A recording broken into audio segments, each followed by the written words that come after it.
The cabin lights flickered once, then twice, before settling into an amber glow that cast long shadows across the faces of 312 passengers.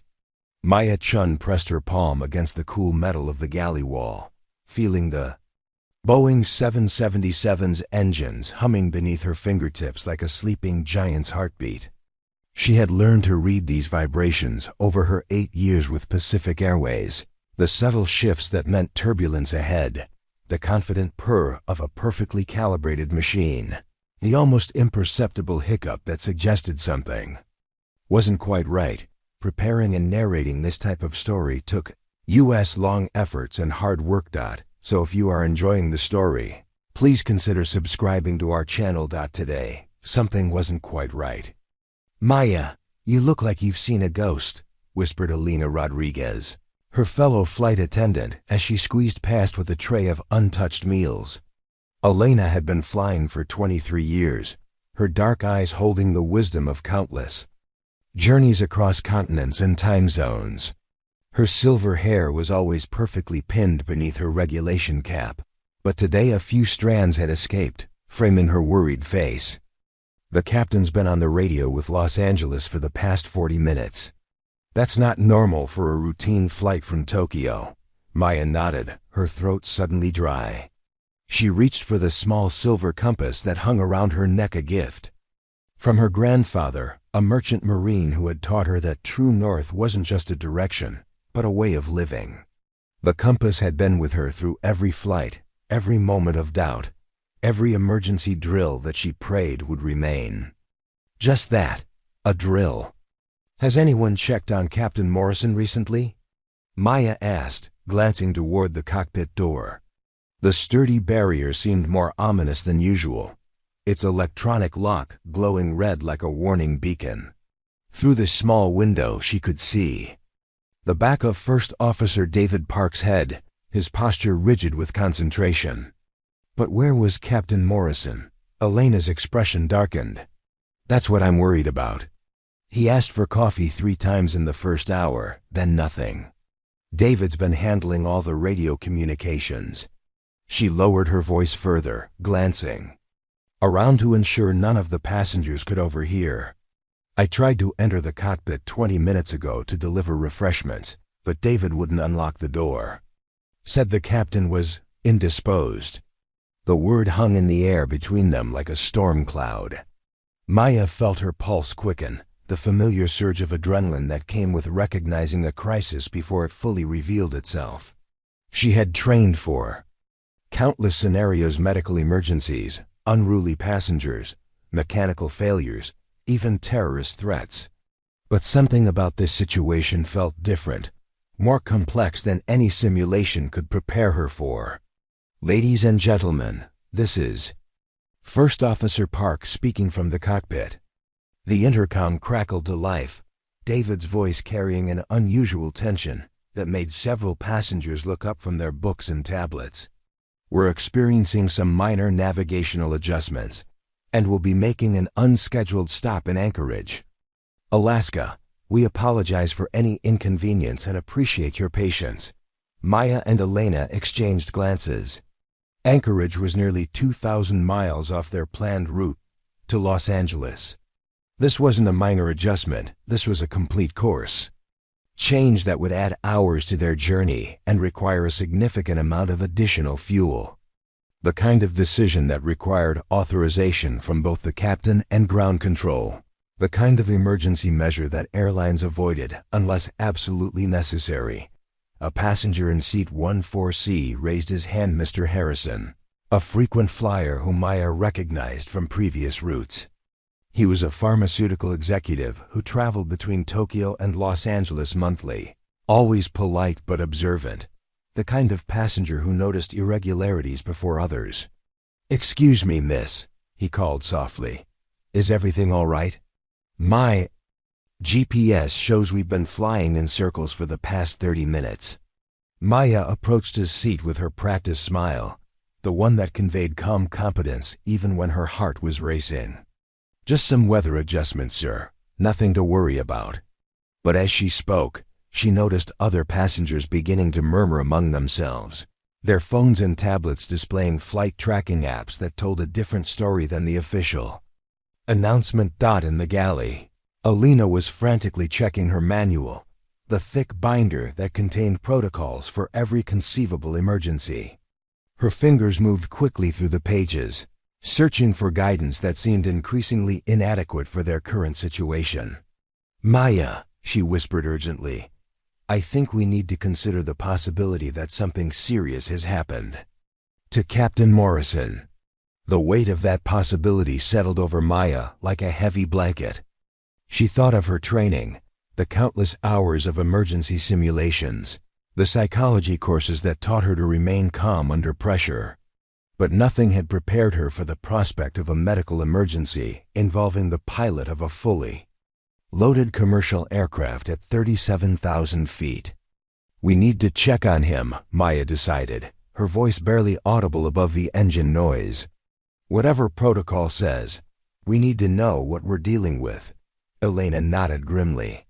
"I'll create a distraction in the cabin. You try to get David's attention." She paused, her weathered hands gripping the manual tightly.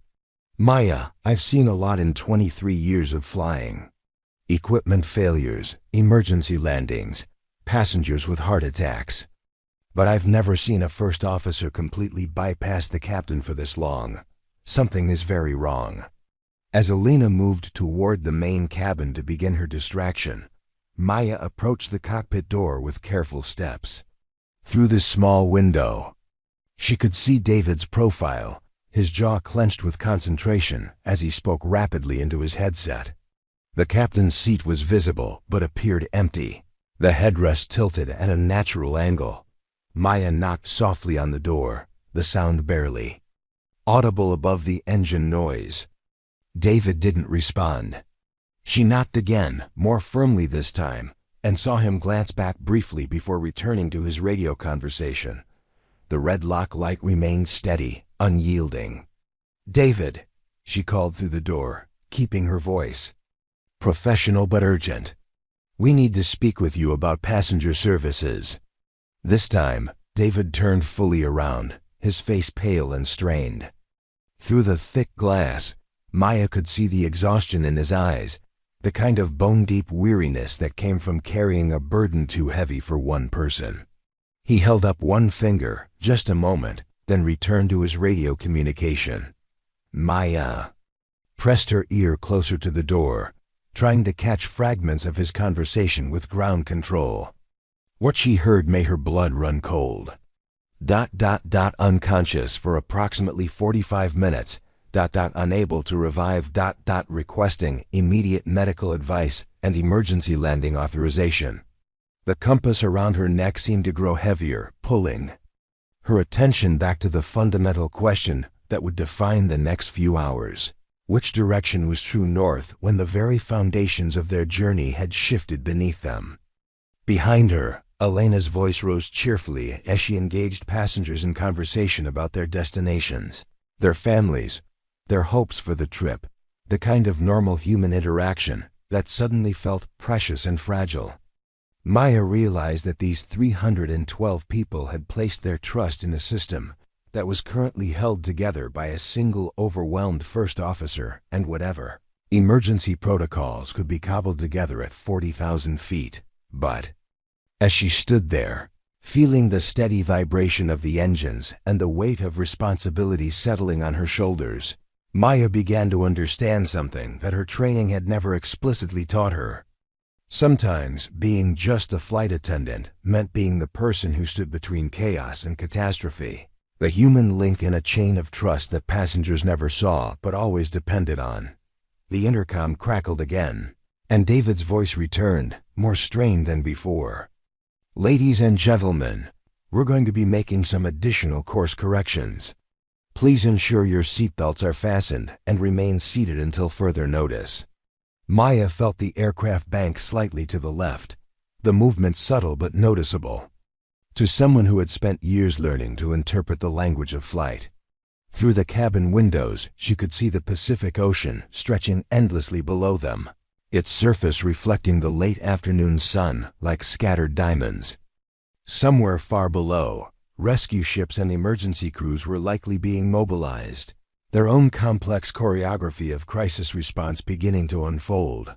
But up here, suspended between earth and sky, Maya realized that the next few hours would depend on decisions made by people like her, not the experts on the ground or the sophisticated technology surrounding them, but the human beings who had chosen to dedicate their lives to the care and safety of others. The compass around her neck swung gently as the aircraft adjusted its heading once more, its needle pointing steadily toward magnetic north. But Maya was beginning to understand that true north might be something different, entirely not a direction on a map, but a commitment to the people who had entrusted their lives to her care. As she turned back toward the passenger cabin, Maya caught Elena's eye across the crowded space. Her colleague's expression was calm but alert, the look of someone who understood that their quiet afternoon flight had transformed into something that would test every skill they had learned and every instinct they had developed. The sky outside the windows was beginning to darken as they flew further north, chasing the sunset toward an unplanned destination. But Maya felt a strange sense of clarity settling over her, the kind of focus that came with accepting a challenge that was larger than herself, but not larger than her. Commitment to meeting it, whatever had happened to Captain Morrison. Whatever emergencies lay ahead, whatever decisions would need to be made in the coming hours, Maya Chen, flight attendant with 8 years of experience and a compass that pointed toward true north, was ready to face them. The aircraft hummed steadily onward, carrying its precious cargo of human lives toward an uncertain but not hopeless future, guided by the steady hands and brave hearts of those who had chosen to serve others in the vast and unforgiving sky. Maya had always known that flight attendants were more than their public persona suggested. While passengers saw smiling faces serving beverages and demonstrating safety equipment, the reality involved countless hours of medical training, emergency psychology, conflict resolution, and crisis management. But standing in the galley of Flight 447, watching Elena methodically check emergency medical supplies, Maya reflected on how her journey to this moment had begun in the most unlikely of places. 8 years ago, she had been a graduate student in aerospace engineering at UCLA, her head buried in textbooks about fluid dynamics and propulsion systems. Her apartment walls were covered with diagrams of aircraft components, her desk cluttered with calculations that explored the mathematical poetry of how massive metal machines could defy gravity. She had dreamed of designing aircraft, of pushing the boundaries of what was possible in aviation technology. The change had come gradually, then all at once. During her final semester, she had taken a part-time job at LAX to help pay for her research materials. Her supervisor, a weathered man named Jack, who had spent 30 years in airport operations, had assigned her to assist with passenger services during a particularly chaotic holiday weekend. Maya had expected to hate the work. She was, after all, a serious engineer, not someone who served peanuts and smiled at cranky travelers. Instead, she had discovered something unexpected.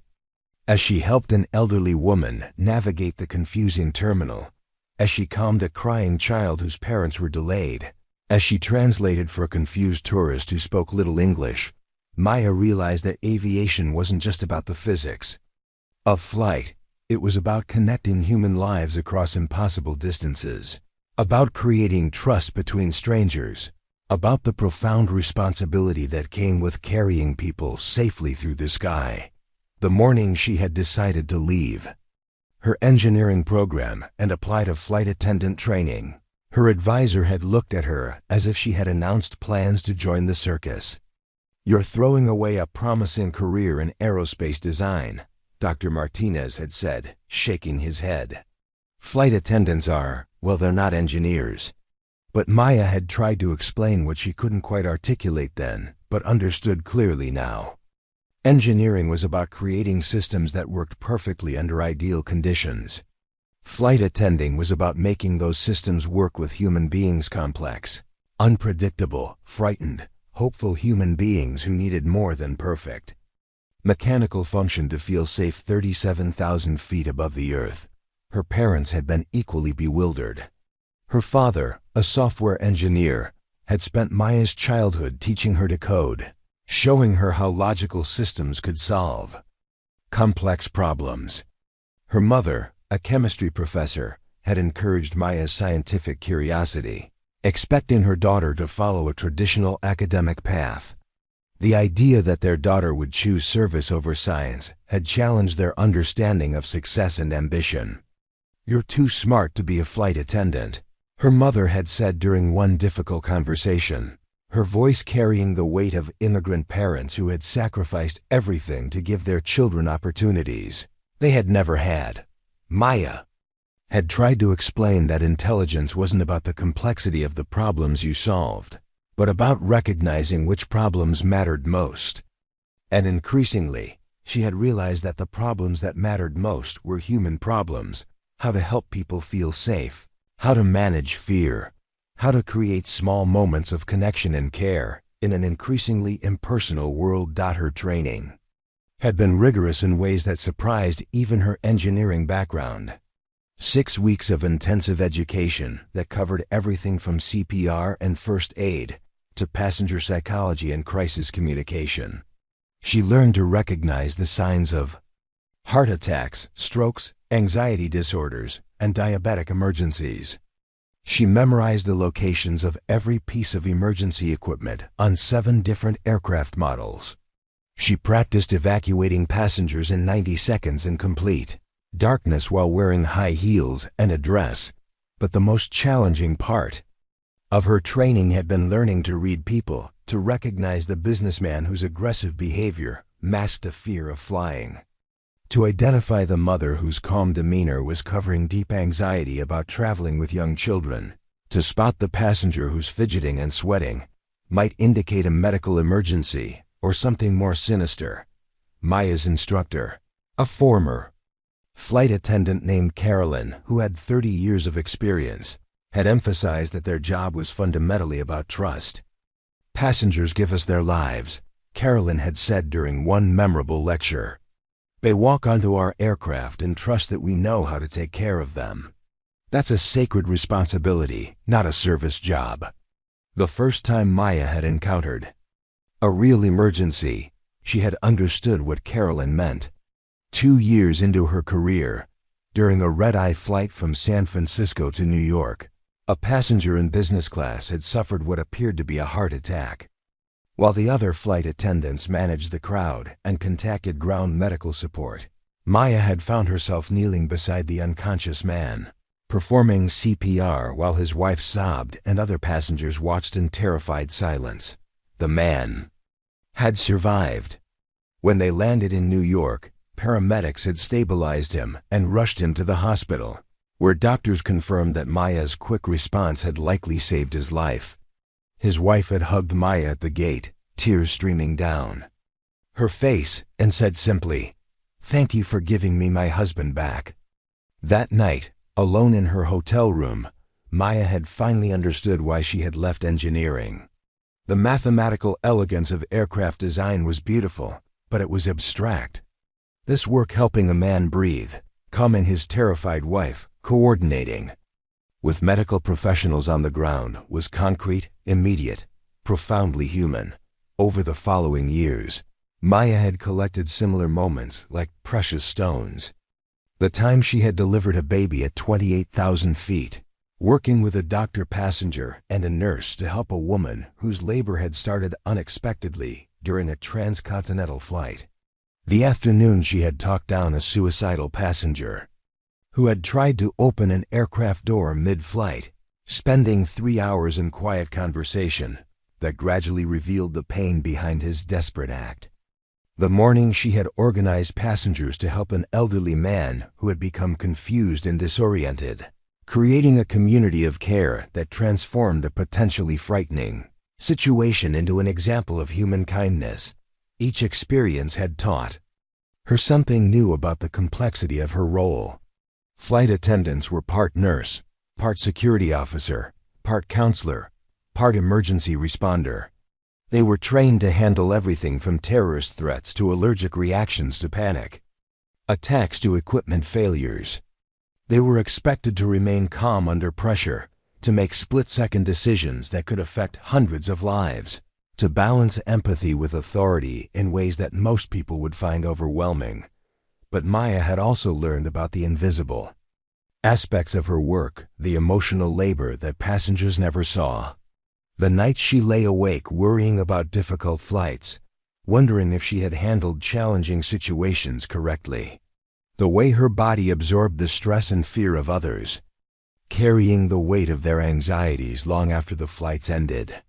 The relationships that suffered because her schedule made normal social life almost impossible, because she was always traveling, always in different time zones, always emotionally available to strangers while struggling to maintain connections with friends and family.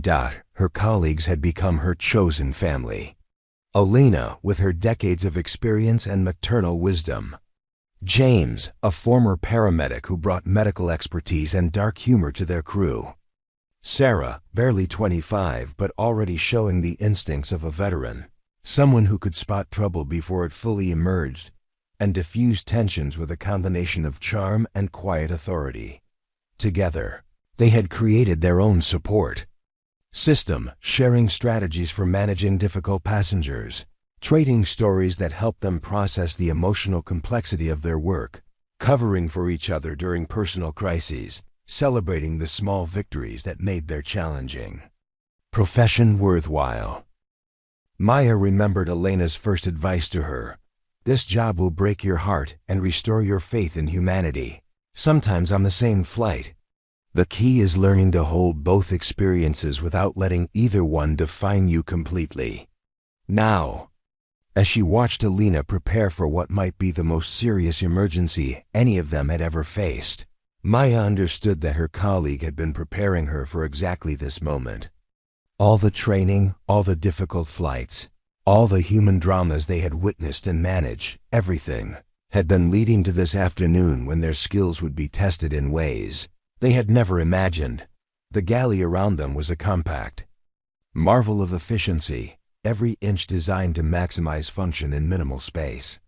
Maya ran her fingers along the familiar surfaces, the coffee makers that had brewed thousands of cups, the storage compartments that held everything from life vests to defibrillators, the communication panels that connected them to the cockpit, and ground control. These tools and spaces had become extensions of herself, as familiar as her own hands. But today, familiarity felt insufficient. Today, Maya realized, would require not just competence but courage, not just training but improvisation, not just professional skill but human wisdom that couldn't be taught in any classroom. Through the galley window, she could see passengers, beginning to sense that something was wrong. A few were checking their phones more frequently, comparing flight tracking apps, whispering to travel companions. The businessman in 14C was now openly staring at the cockpit door. A woman in the middle section was gripping her armrest tightly, her knuckles white with tension. Maya felt the familiar surge of protective instinct that had driven her career choice. These people had trusted Pacific Airways with their lives, had trusted the complex system of technology and human expertise that made commercial aviation possible. They had buckled their seatbelts and listened to safety demonstrations and assumed that their flight attendants knew how to handle any situation that might arise. The weight of that trust had never felt heavier than it did at this moment, suspended 7 miles above the Pacific Ocean with an unconscious captain and a first officer who was clearly struggling to manage a crisis beyond his training. But Maya also felt something else rising within her, a quiet confidence born of years of experience, a sense of purpose that had been refined through countless challenges, and a deep commitment to the people whose lives had been placed in her care. She reached for her grandfather's compass one more time, feeling its steady weight against her chest. True north, she reminded herself, wasn't just a direction, it was a principle, a way of navigating through uncertainty by holding fast to what mattered most. What mattered most Maya realized was getting these 312 people safely home to their families, their dreams, their ordinary and precious lives. Everything else was just details waiting to be solved. The first sign that their situation had escalated beyond a simple medical emergency came when David's voice crackled over the intercom with an announcement that made Maya's breath catch in her throat. "Ladies and gentlemen, we are currently experiencing some technical difficulties with our communication systems. We ask for your patience as we work to resolve these issues." Maya and Elena exchanged a look that communicated years of professional understanding. Communication failures in commercial aviation were serious enough to trigger automatic emergency protocols. Combined with an incapacitated captain, they were now facing what the manual classified as a Category 4 emergency, the kind that required immediate intervention from multiple agencies and could potentially result in catastrophic outcomes. Elena moved swiftly toward the cockpit, her 23 years of experience evident in every purposeful step. But before she could reach the door, the aircraft lurched sharply to the right, throwing passengers against their seatbelts and sending loose items flying across the cabin. Maya grabbed the galley wall for support as coffee cups and tablets scattered. The carefully maintained calm of the passenger compartment dissolving into worried murmurs and frightened exclamations. "That wasn't turbulence," Elena said quietly, her face pale. "That was a manual course correction, a sudden one." Through the cockpit window, Maya could see David's shoulders rigid with tension as he struggled with the controls. But what terrified her most was what she could now see of Captain Morrison's position. The pilot's head lolled unnaturally to one side, his hands fallen away from the instruments, his body supported only by his harness. The intercom crackled again, but this time, the voice that came through was different, strained, uncertain, barely controlled. This is First Officer Park. I need to advise you that Captain Morrison has suffered what appears to be a serious medical incident. I'm handling flight operations alone, and we are proceeding to the nearest available airport for an emergency landing." The reaction in the cabin was immediate and visceral. Maya watched as the carefully maintained illusion of routine travel shattered like glass. Passengers began talking loudly to each other, some standing despite the seatbelt sign, others reaching for phones to call loved ones.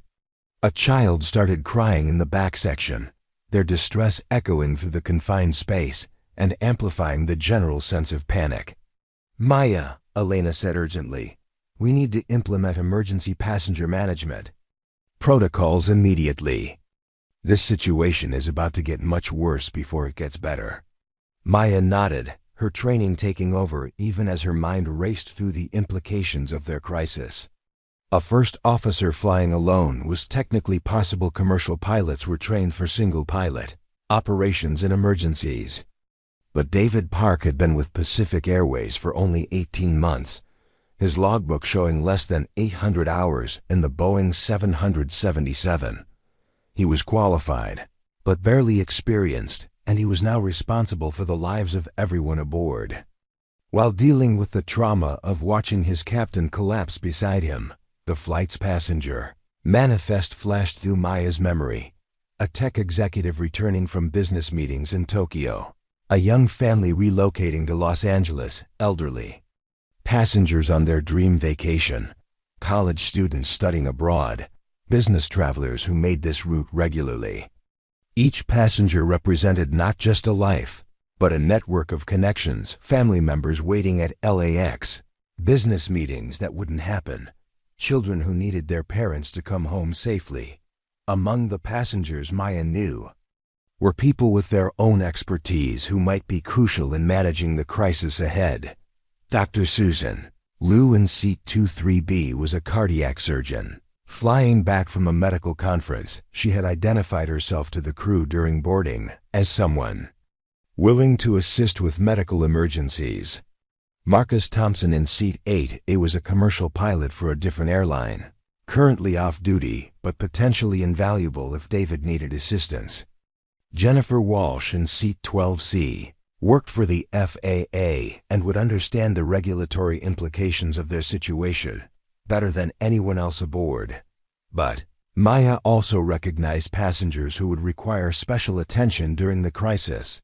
Mrs. Chen, in seat 34, was traveling alone for the first time since her husband's death, her anxiety about flying already evident during boarding. The teenage girl in seat 19F had disclosed to Elena that she was afraid of flying but had to travel for a family emergency. Several passengers were traveling with young children who would be particularly vulnerable to the growing sense of panic. In the cabin, "Ladies and gentlemen," Maya announced over the cabin intercom, her voice projecting the calm authority she had practiced countless times. "I need everyone to return to their seats and fasten their seatbelts immediately. We are implementing standard safety procedures, and your cooperation is essential for everyone's well-being." As she spoke, Maya moved through the cabin with deliberate purpose, making eye contact with passengers, offering reassuring nods, using her physical presence to project competence and control. She had learned that people in crisis situations looked for visual cues of authority and confidence. If the flight attendants appeared calm and professional, passengers were more likely to maintain their composure. But Maya could see that their situation was deteriorating rapidly. Through the cabin windows, passengers could observe that they were flying in increasingly erratic patterns, banking sharply, then straightening, then adjusting altitude in ways that suggested David was struggling with more than just navigation. The afternoon sun cast long shadows through the aircraft, reminding everyone that they had been in the air for over 6 hours and were nowhere near their intended destination. Elena approached Maya with a handheld radio, their backup communication device that operated independently of the aircraft's main systems. "I've been monitoring emergency frequencies," she whispered. "Ground control is trying to raise us every few minutes. Whatever's happening with our communications, it's not just a simple equipment failure." Maya felt a chill run down her spine. Communication failures could result from equipment malfunction, electrical problems, or more seriously from the kind of system-wide emergencies that indicated deeper mechanical issues with the aircraft.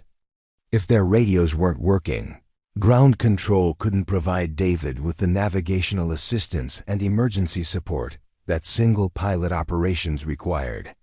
The passenger in seat 14C, Mr. Harrison, the pharmaceutical executive, raised his hand again.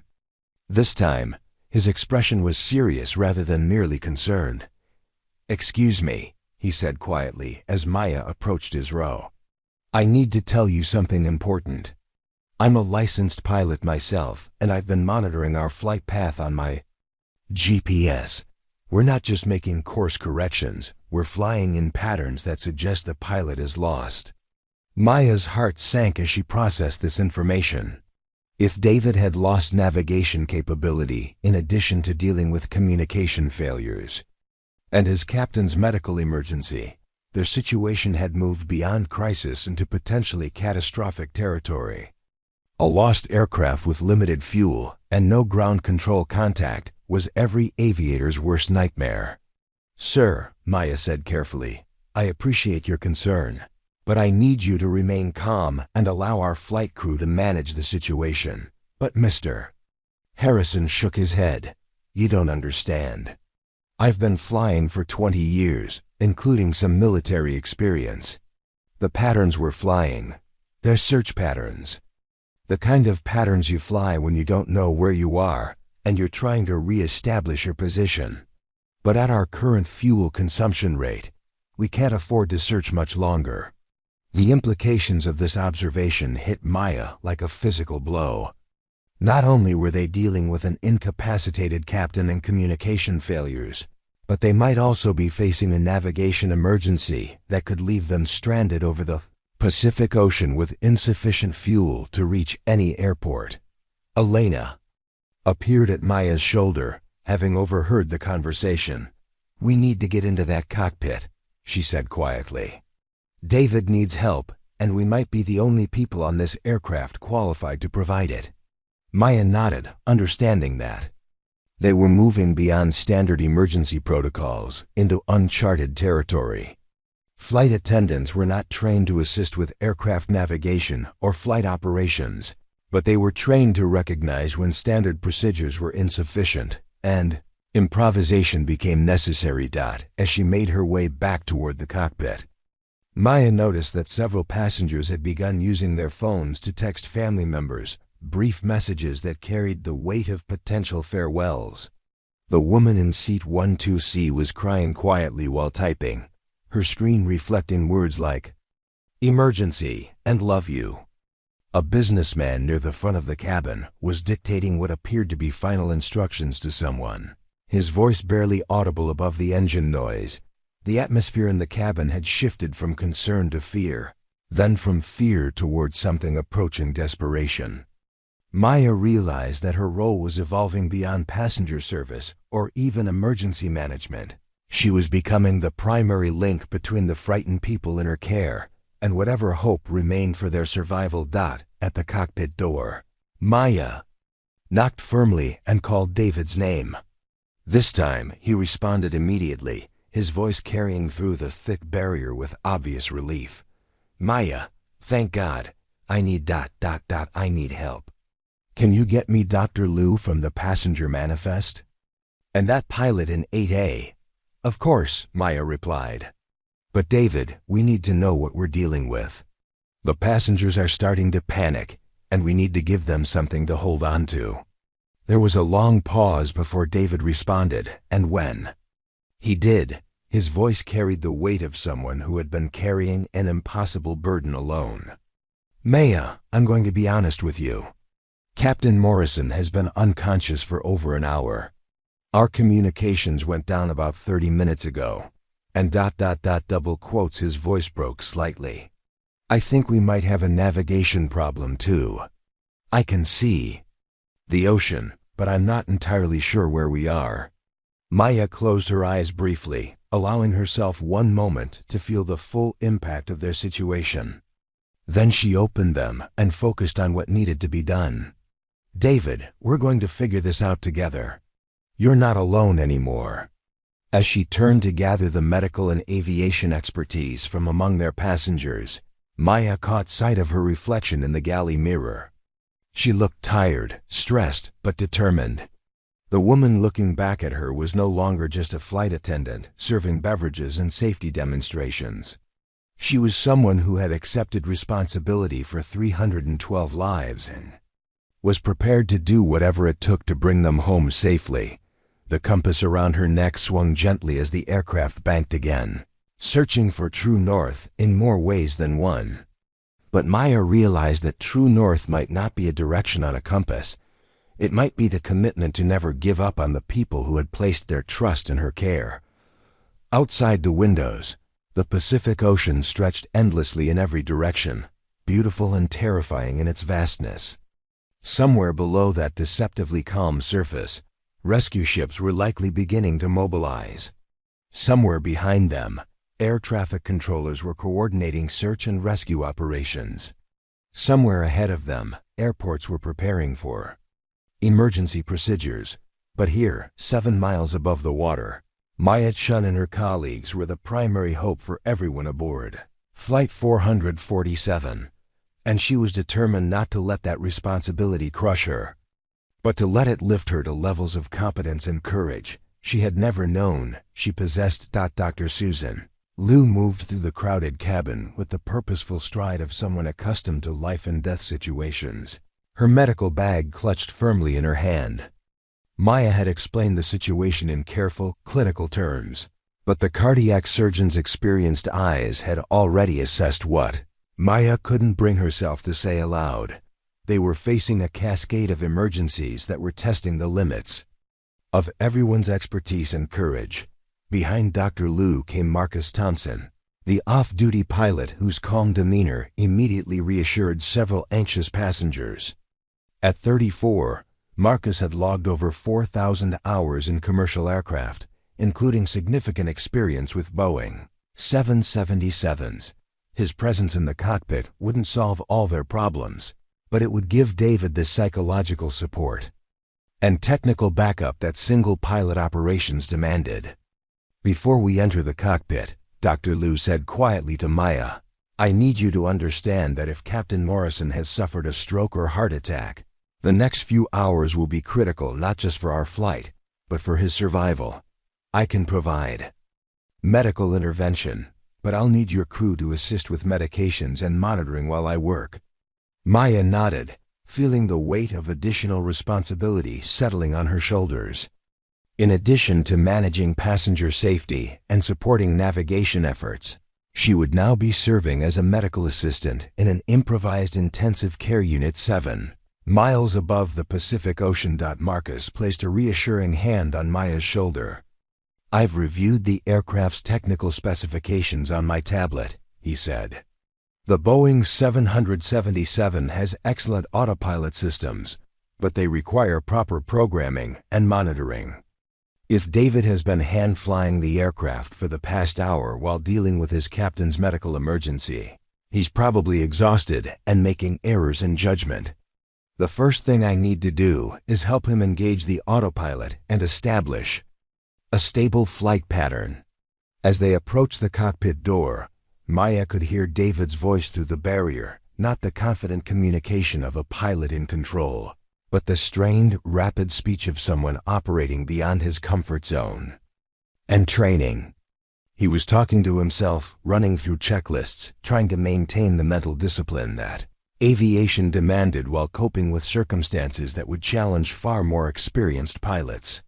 "David," Maya called through the door, "I have Dr. Liu and Captain Thompson here to assist. Can you unlock the door?"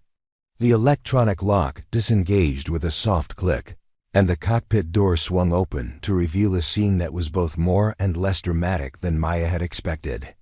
Captain Morrison was indeed unconscious, his head tilted back and his breathing shallow but regular.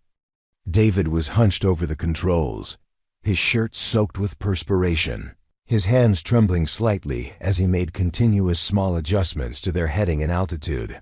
But what struck Maya most forcefully was how young David looked in that moment, not like the confident professional who had introduced himself to the crew during pre-flight briefing, but like someone barely out of flight school who had been thrust into a situation that would challenge pilots with decades of experience.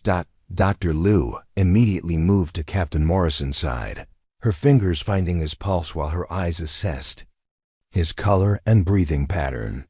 "How long has he been unconscious?" she asked David, her voice carrying the brisk efficiency of someone accustomed to emergency medical situations. "About an hour and 15 minutes, David replied without taking his eyes off the instruments. He was talking to Los Angeles approach control. Then he just stopped, mid-sentence. His hands fell away from the controls, and his head went back. I tried to wake him, but there was no response." Marcus slipped into the jump seat behind David, his experienced eyes scanning the instrument panel and quickly assessing their situation. What he saw there made his expression tighten with concern. "David, you've been hand-flying this aircraft for over an hour. That's exhausting even under normal circumstances. We need to get the autopilot engaged so you can rest, and we can establish a stable flight pattern." "I tried," David said, his voice cracking with exhaustion and stress. "But when the communications went down, something seemed wrong with the autopilot. System 2. I didn't trust it to maintain heading and altitude, so I disconnected it and went to manual control." Dr. Liu looked up from her examination of Captain Morrison. "He's had what appears to be a significant stroke," she announced. "His vital signs are stable, but he needs immediate medical intervention. I can provide some treatment here, but he requires a hospital as quickly as possible." Maya felt the familiar tightening in her chest that came with receiving news that confirmed her worst fears while simultaneously creating new urgency. A stroke patient needed specialized medical care within hours to prevent permanent damage time they might not have if they couldn't re-establish their navigation and Communication systems. Marcus was already working with David to assess their technical situation. "Show me what happened with the autopilot," he said, his voice carrying the calm authority of someone who had trained countless pilots in emergency procedures. "Walk me through exactly what you did when the communications failed."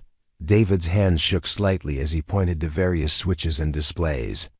"The radio went dead first, just static. Then I noticed some of the navigation displays flickering. I was afraid we might be having electrical problems, so I disconnected the autopilot as a precaution and went to manual flight control." "That was good thinking," Marcus said reassuringly. "But electrical problems don't usually affect multiple independent systems simultaneously. Let me check something."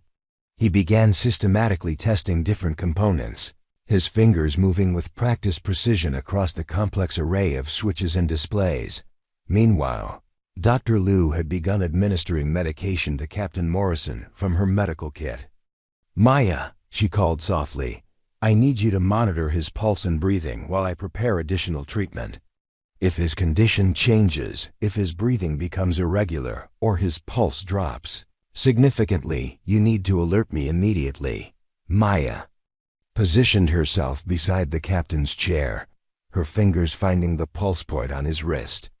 The steady rhythm beneath her fingertips was reassuring, but she could see the grayish pallor of his skin and the way his features had slackened on one side, classic signs of stroke that Dr. Liu had immediately recognized. Behind them, Elena appeared in the cockpit doorway. "Maya, we have a situation developing in the cabin. Some passengers are beginning to panic, and a few are demanding to speak with the captain. Mrs. Chen in 34E is having what appears to be an anxiety attack, and the family with young children is asking very specific questions about emergency procedures." Maya looked at Elena, seeing her own stress reflected in her colleague's weathered face. Elena had handled countless emergencies over her career, but this situation was testing even her legendary composure. "I need to stay here to monitor Captain Morrison," Maya said. "Can you implement the passenger management protocols we discussed? And maybe ask Jennifer Walsh from the FAA to help you address questions about emergency procedures." Elena nodded grimly. "Jennifer's already helping. She's explaining to passengers that what we're experiencing is serious but manageable, that we have qualified people handling the situation. But Maya... She paused, her voice dropping to barely above a whisper. "Some of the passengers are tracking our flight path on their phones. They know we've been flying in circles for almost 2 hours. They know we're nowhere near Los Angeles." The weight of passenger expectations and fears felt heavier than the medical emergency or navigation problems. Maya realized that her role had expanded beyond anything her training had prepared her for. She was now responsible not just for passenger safety, but for maintaining the psychological equilibrium of over 300 people who were slowly recognizing that their routine flight had become a life-threatening emergency. Marcus's voice cut through her mounting anxiety. "I think I found the problem," he announced, his tone carrying a mix of relief and concern. "David, you were right to be suspicious about electrical problems. We've had a cascade failure in the secondary electrical system. That's why the communications and some navigation equipment went down. But the primary flight systems are still functional. We just need to reconfigure them." "Can you fix it?" David asked, hope creeping into his exhausted voice. "I can restore some communication capability and get the autopilot working reliably," Marcus replied. "But it's going to take time, and we'll need to prioritize which systems to bring back online first." Dr. Liu looked up from her patient. "How much time?" she asked. "Because Captain Morrison needs to be in a hospital within the next 3 to 4 hours to minimize the long-term effects of his stroke." Maya felt the competing pressures of their situation crystallizing into stark clarity. They needed time to restore their navigation and communication systems, but Captain Morrison's medical condition meant they couldn't afford extended delays. They had sufficient fuel for several more hours of flight, but not enough to accommodate. Extensive troubleshooting while flying in search patterns. What's our nearest viable airport? Maya asked, realizing that someone needed to start making the strategic decisions that would determine whether they survive the next few hours. Marcus consulted his charts and GPS unit. Based on our current position and fuel remaining, we have 3 realistic options. Anchorage is about 600 miles northeast. That's a major airport with excellent medical facilities, but it requires the longest flight time. There's a smaller field in Cold Bay, Alaska, about 400 miles north, shorter flight time, but limited medical support. And if we can restore full navigation, there's a military field in the Aleutian Islands that's even closer. What would you recommend? Maya asked, understanding that she was effectively making command decisions for the aircraft. Marcus considered carefully before responding. Normally I'd say Anchorage because of the medical facilities. But given Captain Morrison's condition and our technical problems, I think we should aim for the closest field where we can land safely. We can stabilize the captain there and arrange medical transport to a major hospital. Dr. Liu nodded in agreement. That makes sense medically. The sooner we can get him to ground-level medical care, the better his chances of recovery. David looked up from the instruments, his face showing the strain of prolonged concentration. Whatever we decide, we need to decide quickly. I've been flying on visual navigation for the past hour, and I'm not sure how much longer I can maintain accurate heading without proper instruments. Maya realized that this moment represented a crucial decision point, not just for their immediate survival, but for how she would remember herself and her choices for the rest of her life. She was a flight attendant with 8 years of experience, not a pilot or a medical professional or an emergency coordinator.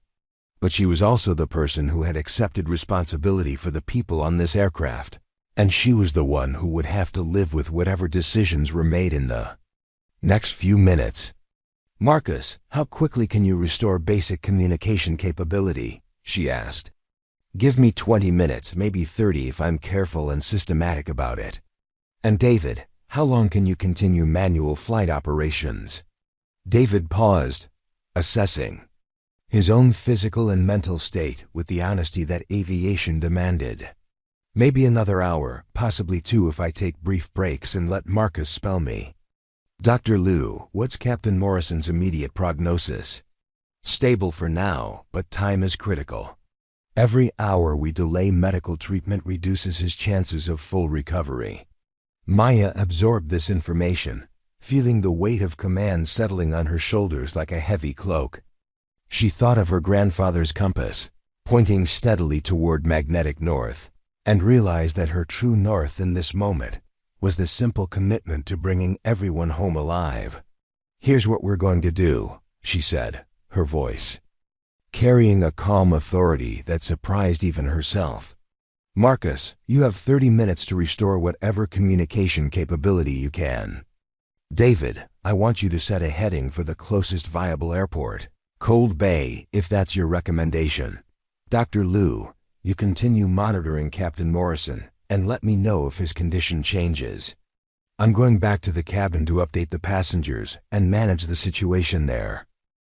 As she prepared to leave the cockpit, Maya caught David's eye. You're not alone anymore, she said quietly. We're going to get through this together. David nodded, some of the tension leaving his shoulders for the first time since the emergency had begun. Thank you, he said simply. I've never been so glad to have a professional crew backing me up.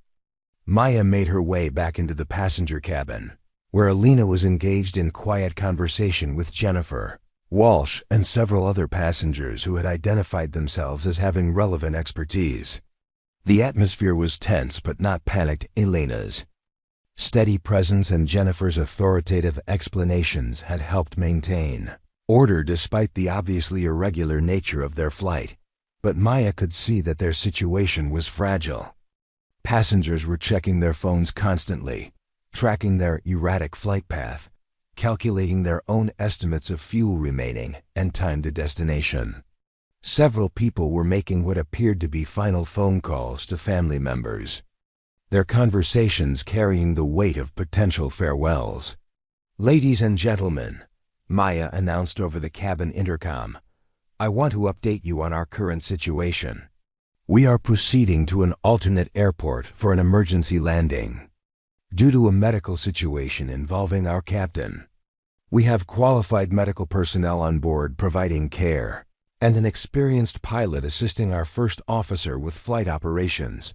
We expect to land safely within the next 2 hours." The response was mixed. Some passengers seemed reassured by the straightforward information, while others appeared more worried by the confirmation that their situation was indeed serious. Maya moved through the cabin, making eye contact with passengers, answering questions when she could, providing reassurance through her physical presence and calm demeanor. Mrs. Chen, the elderly passenger who had been struggling with anxiety, reached out to touch Maya's hand as she passed. "Will we be all right?" she asked in heavily accented English, her eyes searching Maya's face for honest reassurance. Maya knelt beside her seat, speaking quietly but clearly. "Mrs. Chen, I've been flying for 8 years, and I've never been part of a situation that we couldn't handle. It's going to be bumpy for the next few hours, but we have good people working on our problems, and we're going to take care of each other until we're safely on the ground." The older woman nodded, some of the fear leaving her eyes. "You're a good girl," she said simply. "I trust you." As Maya continued through the cabin, she realized that Mrs. Chen's trust represented something profound and fragile. The faith that passengers placed in airline crews, the assumption that someone would always know what to do, the belief that competence and care would ultimately triumph over mechanical failure and human limitation. That trust, Maya understood, was both her greatest responsibility and her strongest source of strength. As long as the people in her care continued to believe that she could help them through this crisis, she would find the courage and wisdom to justify that faith. The aircraft shuddered slightly as Marcus and David implemented the first of their system restoration procedures, and Maya felt the subtle change in engine rhythm that indicated they were finally flying a steady heading toward their destination. For the first time in hours, they were moving purposefully toward safety rather than circling in increasingly desperate search patterns. Outside the windows, the afternoon sun was beginning to sink toward the horizon, painting the endless Pacific in shades of gold and orange.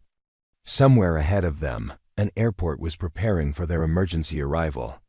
Somewhere below them, rescue coordination was mobilizing to provide backup support. Somewhere in the complex network of aviation safety, people were working to ensure that Flight 447 would become a story of successful emergency management rather than tragic loss. But here, in the passenger cabin of an aircraft struggling with multiple system failures, Maya Chen continued her quiet work of caring for people who had placed their lives in her hands, and she was determined that their trust would not be misplaced. The first breakthrough came 37 minutes after Marcus had begun working on the electrical systems. A burst of static erupted from the cockpit speakers, followed by a clear, authoritative voice that seemed to carry the promise of salvation. "Pacific Airways Flight 447. This is Anchorage Control. We have been monitoring your situation and are prepared to provide emergency assistance. Please respond on frequency 121.5. Maya, who had been monitoring Captain Morrison's vital signs, felt tears of relief prick her eyes as she heard David's voice responding with their call sign and current status. After more than 2 hours of flying blind, they were no longer alone in the vast Pacific sky. Ground control could now track their position, provide navigation assistance, and coordinate the emergency resources that would be waiting for them on arrival. Flight 447, we show you approximately 230 miles southwest of Cold Bay Airport. The controller continued. We have medical personnel and emergency equipment standing by. Can you confirm the nature of your medical emergency and your current fuel status? Dr. Liu leaned forward to speak into David's headset microphone. This is Dr. Susan Liu, providing medical assistance to Captain Morrison, who suffered a stroke approximately 2.5 hours ago. His condition is stable, but he requires immediate hospital treatment. I estimate we have a 3 to 4 hour window before permanent neurological damage becomes likely. Copy that, Dr. Liu. We have a life flight helicopter standing by at Cold Bay with a stroke specialist aboard. As soon as you land, we can have Captain Morrison en route to Anchorage, Alaska Regional Hospital within 15 minutes. Maya felt some of the crushing weight of responsibility lift from her shoulders. Captain Morrison would receive the specialized medical care he needed. Their navigation problems had been solved. They had fuel sufficient to reach Cold Bay with reserves for a potential missed approach. But she also understood that they were now entering the most dangerous phase of their emergency, the actual landing at an unfamiliar airport in deteriorating weather conditions. With a minimal crew, Marcus had taken over primary flight control to give David a brief rest. But the first officer's intimate knowledge of the aircraft systems and current configuration made him the logical choice to handle the approach and landing. Maya watched as the two pilots worked together to review approach charts, weather reports, and emergency procedures, their professional competence, a stark contrast to the desperate uncertainty that had characterized the previous hours. Maya. Dr. Liu called softly. Captain Morrison's condition is actually improving slightly. His color is better, and his reflexes are showing some response. The medication I administered seems to be helping, but he's still unconscious and needs intensive care. The news was encouraging, but Maya realized that their emerging success story was fragile and could still become a tragedy if anything went wrong during the next critical hour. She made her way back to the passenger cabin to update Elena and the increasingly anxious travelers who had been waiting for news of their situation.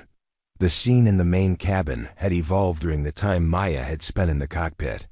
Elena had organized passengers into small support groups, encouraging people to share snacks and water, to comfort frightened children, to help elderly passengers with special needs. Jennifer Walsh from the FAA had established herself as an unofficial spokesperson, using her authority and knowledge to answer technical questions and provide realistic assessments of their progress. Several passengers had emerged as natural leaders. During the crisis, Mr. Harrison, the pharmaceutical executive and private pilot, had been helping to monitor flight progress and reassure other passengers about normal emergency procedures. A nurse traveling in coach had been assisting Elena with passengers experiencing anxiety and stress reactions. 2 off-duty flight attendants from other airlines had volunteered to help with safety demonstrations and crowd management. "How are we doing?" Elena asked as Maya approached, her voice carrying the exhaustion of someone who had been managing crisis-level stress for hours while maintaining a calm exterior. "We've re-established communication with ground control," Maya replied, pitching her voice so that nearby passengers could hear the good news. "We're about 40 minutes from landing at Cold Bay Airport in Alaska.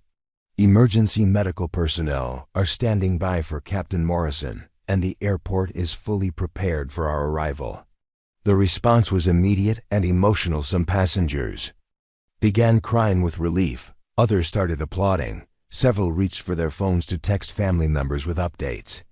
But Maya also noticed passengers who seemed almost disappointed by the news, as if the prospect of survival had forced them to confront how seriously they had been contemplating the alternative. Mrs. Chen, the elderly passenger who had been struggling with anxiety, reached out to grasp Maya's hand again. "I knew you would take care of us," she said, her voice shaky with emotion. "You have a good heart." Maya knelt beside her seat once more. "Mrs. Chen, we're not quite home yet.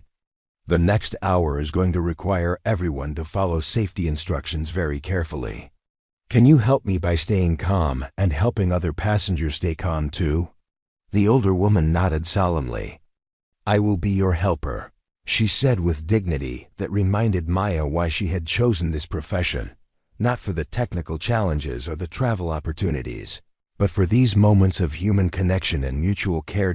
As Maya moved through the cabin, updating passengers and preparing them for the emergency landing procedures ahead, she began to understand that their crisis had transformed the aircraft from a collection of strangers into a temporary community united by shared vulnerability and mutual dependence.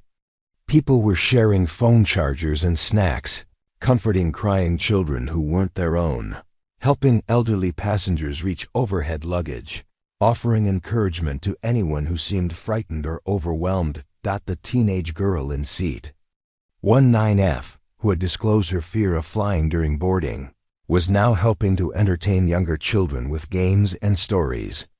The business travelers who had spent the first part of the flight buried in laptops and phones were now engaged in quiet conversations with their seatmates, sharing stories about their families and their reasons for traveling. Ladies and gentlemen, Maya announced over the intercom, we will be beginning our descent into Kobe Bay Airport in approximately 20 minutes. This will be an emergency landing, which means we will be following special safety procedures. Flight attendants will be demonstrating the brace position and reviewing emergency evacuation procedures. I need everyone to listen carefully and follow all instructions exactly. Elena and the volunteer flight attendants began moving through the cabin, demonstrating the protective brace position that passengers would need to assume during landing, checking that seatbelts were properly fastened, ensuring that all loose items were secured. Maya was struck by how routine these procedures seemed, despite the extraordinary circumstances, the result of decades of aviation safety development that had anticipated even the most unlikely emergencies.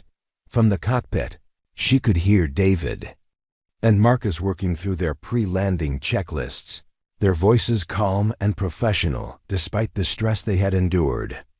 The aircraft's electrical systems were functioning normally now. The navigation displays showed their exact position relative to the Kobe Bay Airport, and the landing gear and flaps were testing properly, but Maya also understood that they were attempting what aviators called a controlled emergency, a situation where everything possible had been done to minimize risk, but where the outcome remained uncertain until the aircraft was safely on the ground with engines shut down. Maya, Elena called from the rear of the cabin. We need to talk about something. Maya made her way to the back galley, where Elena was reviewing the passenger manifest with a concerned expression. What is it? I've been doing a final count of passengers and checking for anyone who might need special assistance during evacuation. Elena explained. Mrs. Patterson in 45C uses a wheelchair, and there are 3 passengers traveling with infants. If we need to evacuate quickly, we'll need to prioritize getting them off the aircraft first.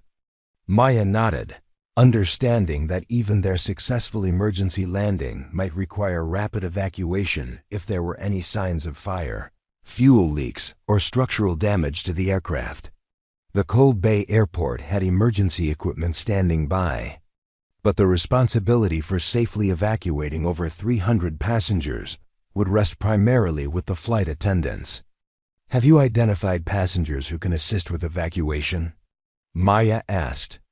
Yes, Mr. Harrison and the other pilot passengers, the off-duty flight attendants, and several people who identified themselves as having emergency response experience. Jennifer Walsh from the FAA will help coordinate with ground emergency personnel. Maya felt a surge of gratitude for the passengers who had volunteered to help during their crisis. In her 8 years of flying, she had seen how emergencies could bring out both the best and worst in people, but Flight 447 had been blessed with travelers who had risen to meet their challenges with courage and generosity. The intercom crackled.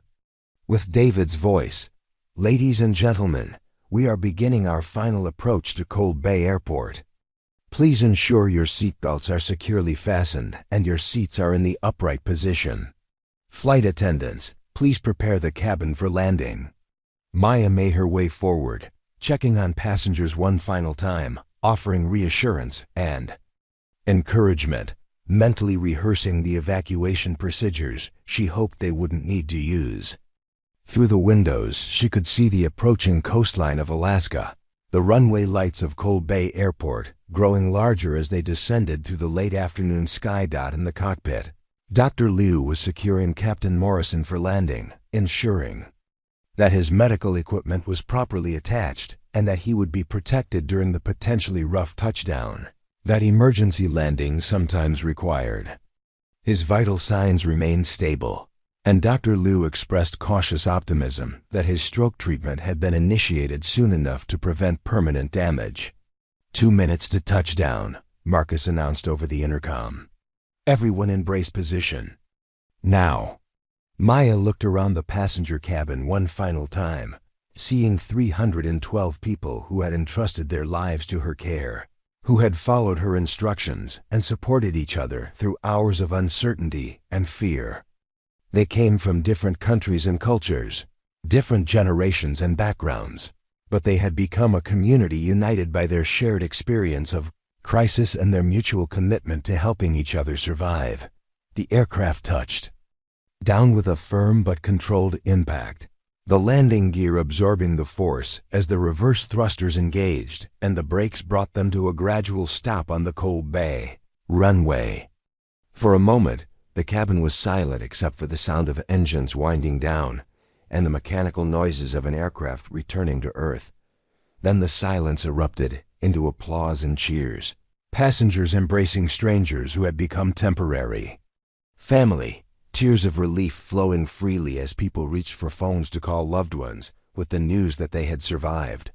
Maya unbuckled her seatbelt and stood, feeling her legs shake slightly as the adrenaline that had sustained her through the crisis began to ebb. They had done it. They had brought everyone home safely. Through the cockpit window, she could see emergency vehicles surrounding the aircraft, fire trucks, ambulances, medical personnel rushing toward their position. Captain Morrison would receive the care he needed. The passengers would be safely evacuated and transported to accommodations while Pacific Airways arranged continuation of their journeys. But Maya also understood that what had happened on Flight 447 represented more than a successful emergency landing. It had been a demonstration of how ordinary people could rise to meet extraordinary challenges, how training and preparation could create competence under pressure, how human connection and mutual care could transform a potential disaster into a story of collective courage and survival. Elena appeared at her side, her weathered face showing exhaustion but also deep satisfaction. "Maya, you did beautifully. I've never seen anyone handle their first major emergency with such composure and wisdom." Maya looked at her colleague and mentor, understanding that Elena's praise carried the weight of 23 years of experience and countless challenging flights.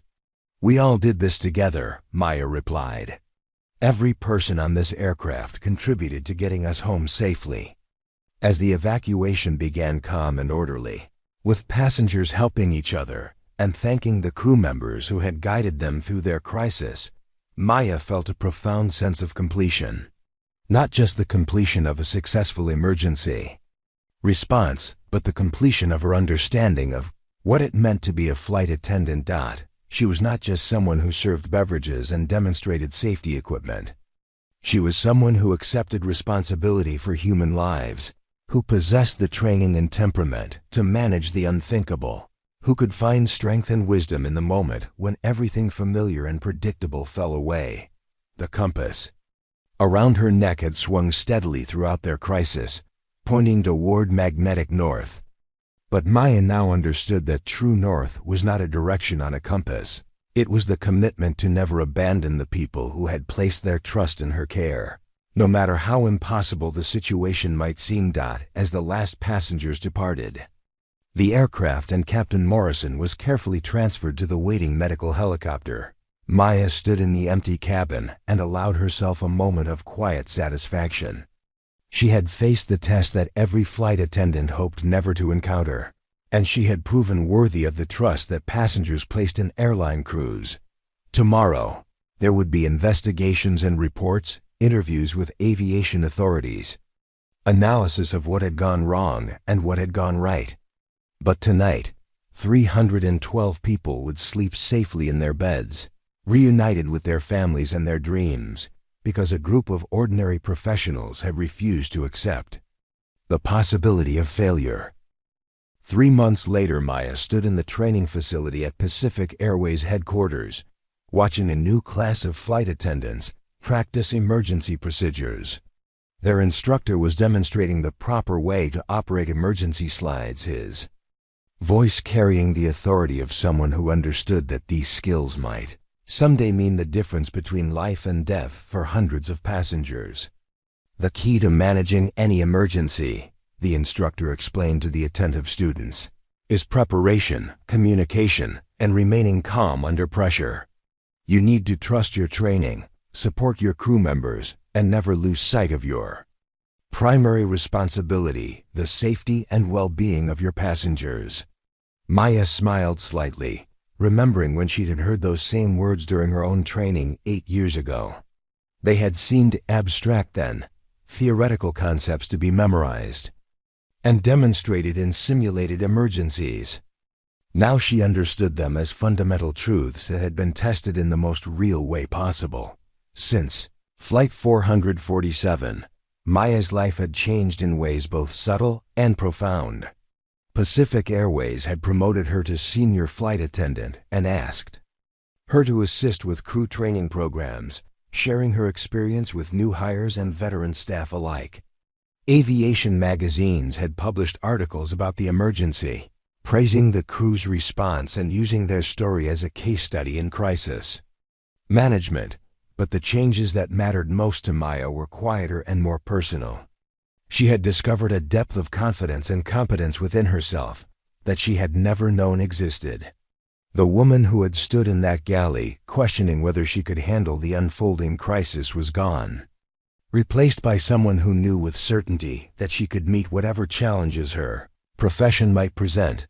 Captain Morrison had made a full recovery from his stroke, returning to flight duty after 6 months of medical treatment and rehabilitation. He had personally thanked Maya and the crew for their actions, crediting their quick thinking and professional response with saving not just his life, but the lives of everyone aboard. His gratitude had been deeply meaningful, but Maya had been equally moved by his acknowledgement that she had become the kind of flight attendant he would want on his crew for any flight, anywhere in the world. Dr. Susan Liu had stayed in touch with Maya, their shared experience creating a friendship that transcended the boundaries of their professional relationship. The cardiac surgeon had written a letter to Pacific Airways commending Maya's assistance during the medical emergency, noting that her calm competence and quick learning had been instrumental in providing effective care under impossible circumstances. Maya, you showed me that emergency medicine isn't just about technical skills, Dr. Liu had said during one of their recent conversations. It's about remaining human under pressure, about caring for people when they're most vulnerable. That's something that can't be taught in medical school. It has to come from the heart. Marcus Thompson, the off-duty pilot who had assisted with flight operations, had also maintained contact with Maya. He had been hired by Pacific Airways as a training captain, partly based on his performance during Flight 447, and he often used their experience as an example when teaching emergency procedures to new pilots. What you did on that flight, Marcus had told Maya, was demonstrate that aviation safety isn't just about pilots and air traffic controllers and mechanical systems. It's about every person who accepts responsibility for passenger safety, and it's about understanding that leadership can come from anywhere when it's needed most. Elena Rodriguez had announced her retirement 6 weeks after Flight 447, ending a distinguished 23-year career on a note of professional triumph. But she had asked Maya to speak at her retirement party, and her words that evening had captured something essential about their shared experience. In 23 years of flying, Elena had said, I've worked with hundreds of flight attendants. Most were competent, many were exceptional, but only a few possessed that rare combination of skill, courage, and wisdom that defines true professionalism. Maya, watching you handle Flight 447 reminded me why I chose this career and why I've been proud to call myself a flight attendant. Maya had been profoundly moved by Elena's praise, but she had also used her speech to acknowledge the role that mentorship and experience had played in their success. Elena taught me that being a flight attendant isn't about serving beverages or following procedures, Maya had said. It's about accepting responsibility for human lives and finding the strength to meet that responsibility no matter what challenges arise. 1 year later, the letter arrived on a Tuesday morning, delivered to Pacific Airways headquarters and forwarded to Maya's employee mailbox. The return address showed it was from Mrs. Chen, the elderly passenger who had struggled with anxiety during Flight 447. Inside, written in careful English, was a message that brought tears to Maya's eyes. Dear Maya, I wanted you to know that my family celebrated my 75th birthday last month. My children and grandchildren came from many cities to be together, and we had a wonderful party with lots of food and laughter. I told them all about you and how you took care of me when I was scared. I told them that you were the kindest person I met during my trip, and that you helped me be brave when I didn't think I could be brave. My granddaughter is studying to be a nurse, and she said she wants to help people the way you helped me. I think you would like her. She has a good heart like you do. I hope you are happy and safe in your work. I pray for you sometimes and ask God to bless you for taking care of people like me. Your friend, Mrs. Chen. P.S. I am not afraid of flying anymore. I took another airplane to visit my sister in Portland, and I remembered your words about trusting good people. You taught me that there are always good people taking care of us, even when we don't see them. Maya read the letter 3 times, touched by the unexpected connection and the knowledge that their crisis had created lasting bonds between people who might never meet again, but who had shared something profound and transformative. She had received dozens of similar messages over the past year, from passengers who wanted to express their gratitude, from their family members who had feared the worst but welcomed their loved ones home safely, from aviation professionals who had been inspired by the crew's response to an impossible situation. Each message reminded Maya that Flight 447 had been more than an emergency successfully managed. It had been a demonstration of how ordinary people could rise to meet extraordinary challenges, how training and preparation could create competence under pressure, how human connection and mutual care could transform potential disaster into triumph. 2 years later, Maya's phone rang at 6:30 on a Thursday morning, waking her from deep sleep in her Los Angeles apartment.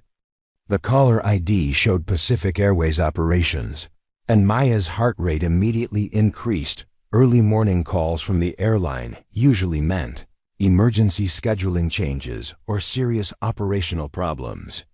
Maya, this is Tom Rodriguez and crew. Scheduling, the voice said. I'm sorry to wake you, but we have a situation.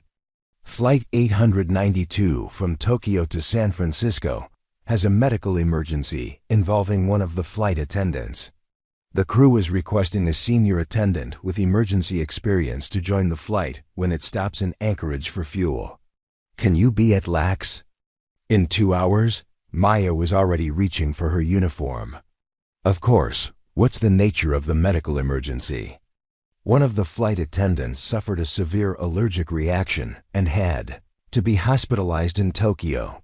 The crew is short-handed and they're dealing with some challenging passengers. The captain specifically requested you because of your experience with crisis management. As Maya prepared for the unexpected assignment, she reflected on how her role within Pacific Airways had evolved since Flight 447. She had become the flight attendant that other crews requested when facing difficult situations, the professional, that management called upon when they needed someone with proven ability to handle the unexpected. But Maya had also discovered that her skills extended beyond emergency management.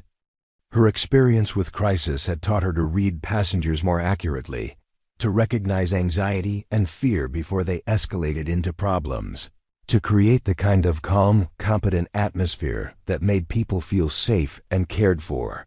During the flight to Anchorage, Maya found herself thinking about the random nature of emergencies and how they revealed people's true character.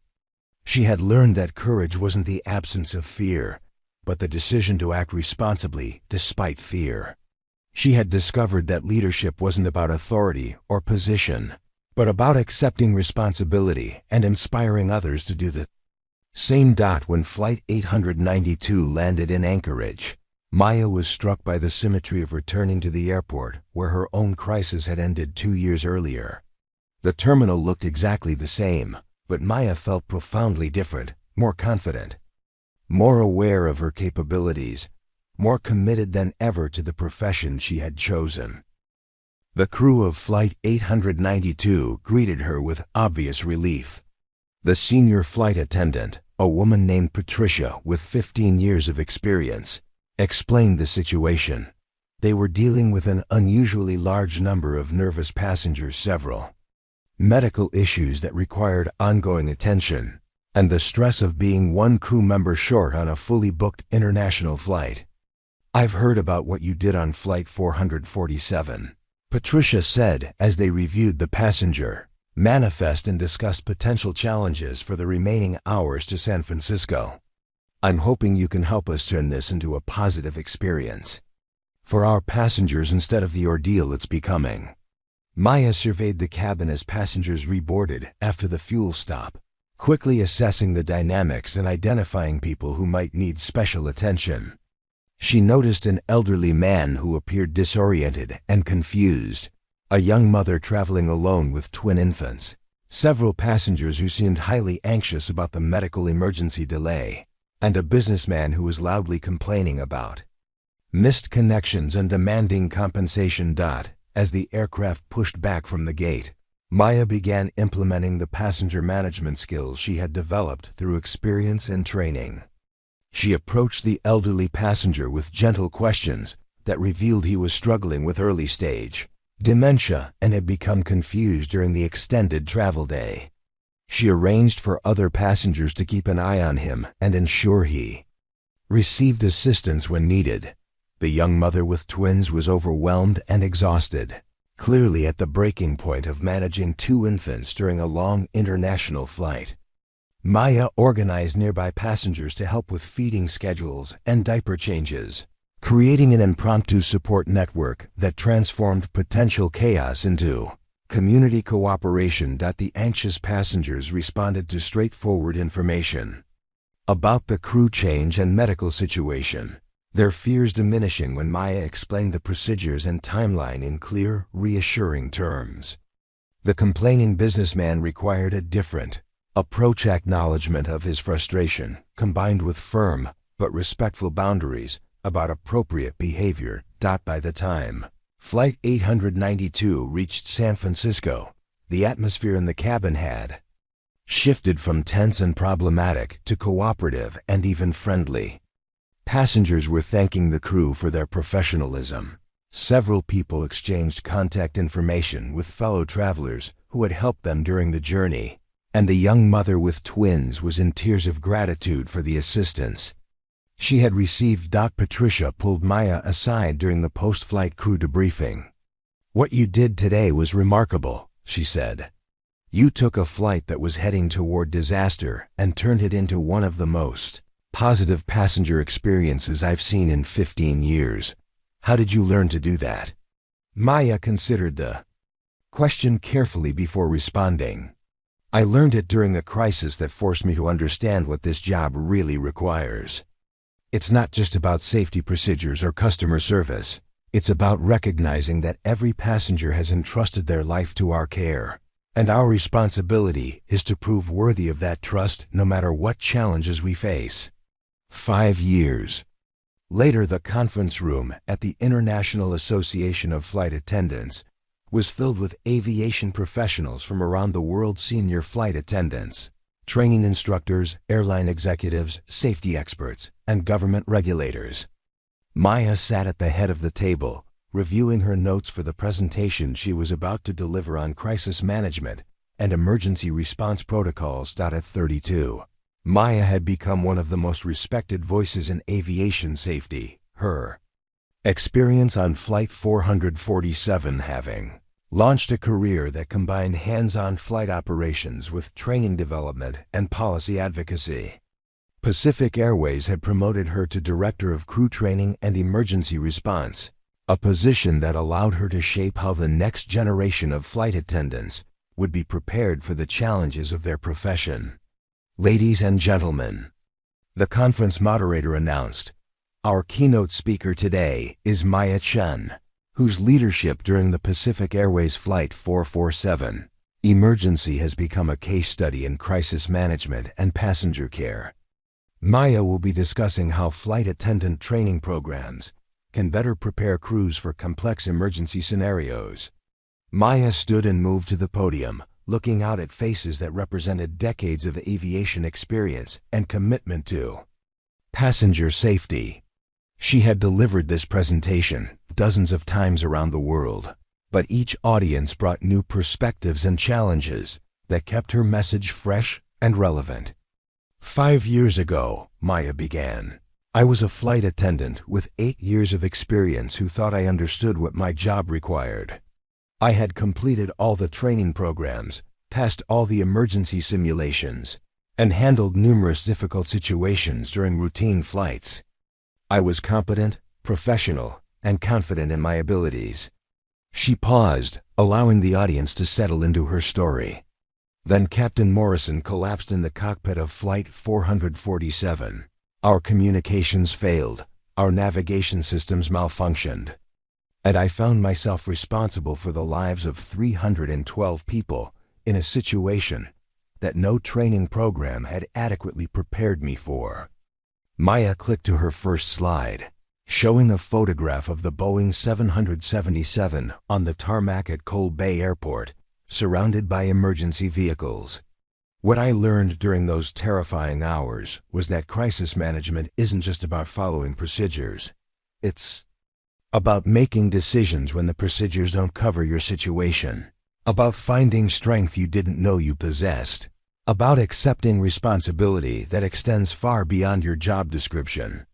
She moved through her presentation, describing the cascade of failures that had transformed a routine flight into a life-threatening emergency, the human dynamics that had either complicated or facilitated their response, the importance of crew coordination and passenger management during extended crisis situations. But Maya's core message was about something more fundamental than emergency procedures or technical training. The aviation industry has spent decades developing sophisticated systems to prevent and manage emergencies, she explained. We have redundant safety systems, comprehensive training programs, detailed emergency protocols, and highly qualified professionals. But all of these systems ultimately depend on human beings making good decisions under extreme pressure. She clicked to a slide showing photographs of her crew members from Flight 447. Elena with her decades of experience and maternal wisdom. David Park, who had shouldered impossible responsibility as a junior first officer. Dr. Liu, who had provided medical expertise under challenging conditions. Marcus Thompson, who had volunteered his pilot skills to help strangers in need. What made our emergency response successful wasn't just technical competence. It was the willingness of every person involved to rise above their normal role and accept responsibility for outcomes that none of us could control individually. The captain who collapsed couldn't help us, but everyone else on that aircraft contributed to getting us home safely. Maya's presentation included video testimonials from passengers who had been aboard Flight 447, sharing their perspectives on how the crew's behavior had affected their experience during the crisis. Mrs. Chen, now 78, but still traveling, regularly, had recorded a message specifically for aviation conferences. "Maya taught me that being afraid is normal," Mrs. Chen said in her careful English. "But she also showed me that good people will take care of us even when we are afraid. She made me feel safe not because nothing bad could happen, but because I knew she would do everything possible to help us if something bad did happen." The response from the conference audience was immediate and emotional. Several veteran flight attendants were wiping away tears, recognizing in Mrs. Chen's words the profound trust that passengers placed in their care and the weight of responsibility that trust represented. During the question and answer session that followed, Maya was asked about the psychological impact of managing life-threatening emergencies, the importance of ongoing training versus real-world experience, and the ways that aviation safety culture could better support flight attendants who faced crisis situations. "One of the most important things I've learned," Maya responded to a question about post-crisis support, "is that emergencies don't end when the aircraft lands safely. The people involved, crew members and passengers alike, carry the emotional impact of those experiences for years afterward. We need support systems that recognize and address the long-term effects of crisis trauma." She described the peer counseling program that Pacific Airways had developed following Flight 447, providing ongoing psychological support for crew members who had experienced serious emergencies. She also discussed the passenger follow-up initiatives that help travelers process their experiences and maintain confidence in commercial aviation. "But perhaps most importantly," Maya concluded, "we need to remember that every flight carries people who have entrusted their lives to our care. That trust is both a tremendous honor and a sacred responsibility. Our job is to prove worthy of that trust, not just during routine operations, but especially when everything goes wrong and our passengers need us most." 10 years later, Maya's office at the Federal Aviation Administration in Washington, D.C., overlooked the Potomac River, its windows providing a view that changed with the seasons, but always reminded her of the broader context of her work. As Senior Advisor for Flight Attendant Training and Emergency Response, she was responsible for developing national standards that affected thousands of aviation professionals and millions of passengers. The phone on her desk rang with a distinctive tone. That indicated a call from FAA operations. "Maya, this is Control Center. We have a situation developing over the Atlantic. Continental Flight 218 from London to New York is reporting multiple system failures and requesting immediate consultation on emergency procedures." Maya was already reaching for her jacket. "What's the nature of the failures?" "Communication problems, navigation issues, and a medical emergency involving the captain. The crew is requesting advice from someone with experience in complex emergency management. Can you be in the operations center in 20 minutes? As Maya made her way through the corridors of the FAA building, she reflected on how her career had evolved from direct passenger care to policy development and crisis consultation. She still flew regularly as a passenger, still felt the familiar surge of protective concern when she noticed flight attendants managing difficult situations, still carried her grandfather's compass as a reminder of the principles that had guided her through her own crisis. The FAA Operations Center was a high-tech facility filled with radar displays, communication equipment, and monitoring systems that tracked aircraft movements across the globe. Maya joined the team of specialists who were coordinating the response to Continental Flight 218, reviewing the situation reports and developing recommendations for the crew. Preparing and narrating this type of story took us long efforts and hard work. So if you are enjoying the story, please consider subscribing to our channel. The parallels to Flight 447 were immediately apparent: an incapacitated captain, overwhelmed first officer, communication difficulties, and a cabin full of passengers who were slowly recognizing that their routine flight had become something far more serious. But Maya also recognized important differences. This crew had better backup systems, more comprehensive training, and access to real-time consultation with ground-based experts. Continental 218. This is FAE Emergency Coordination, Maya spoke into the radio microphone. I'm Maya Chen, Senior Advisor for Emergency Response. I understand you're dealing with multiple system failures and a medical emergency. Can you give me a complete status report? The voice that responded was strained but professional, a senior flight attendant named Rebecca, who was clearly struggling to manage an impossible situation while maintaining composure. Miss Chen, I've heard about your experience with Pacific Airways Flight 447. We have an unconscious captain, a first officer who's been flying manually for 2 hours, intermittent communication failures, and passengers who are beginning to panic. I need advice on passenger management and crew coordination. Maya felt the familiar surge of protective concern that had driven her career since that afternoon over the Pacific Ocean.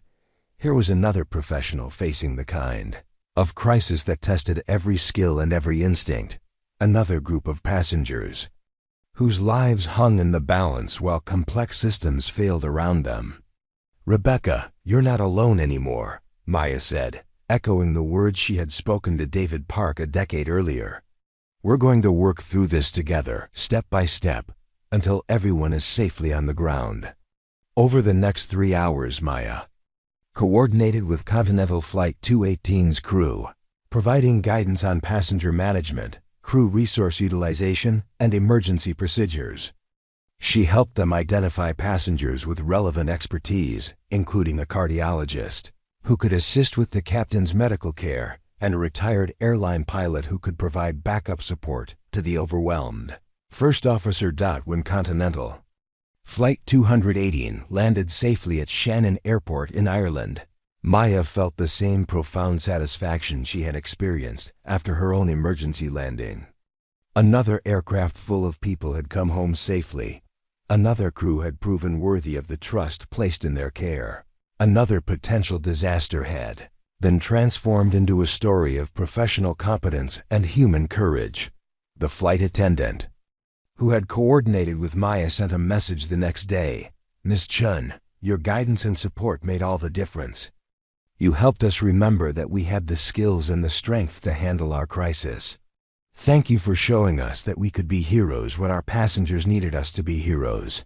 15 years later, the auditorium at Georgetown University was packed with students, faculty, and aviation professionals who had come to hear Maya's lecture on crisis leadership and human factors in emergency management.